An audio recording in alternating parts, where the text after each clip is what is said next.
160 diplomi ai neosoccorritori che hanno frequentato il corso di primo soccorso, tante donne e tanti giovani convinti nell'importanza che assume la formazione atta ad aiutare il prossimo nel momento dell'emergenza sanitaria.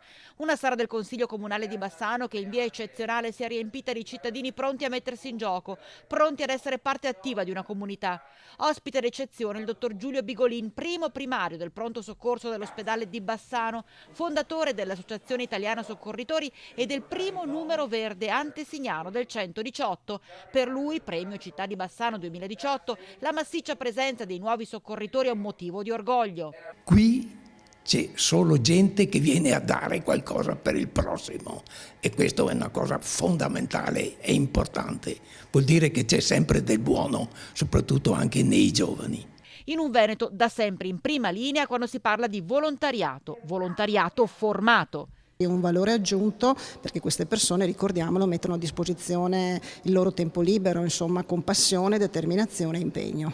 Tante donne, ma anche tanti ragazzi giovani, tanti ragazzi molto giovani, visto che comunque si inizia a 16 anni e questo credo sia un dato positivo anche allegato ai corsi che vengono fatti all'interno delle scuole.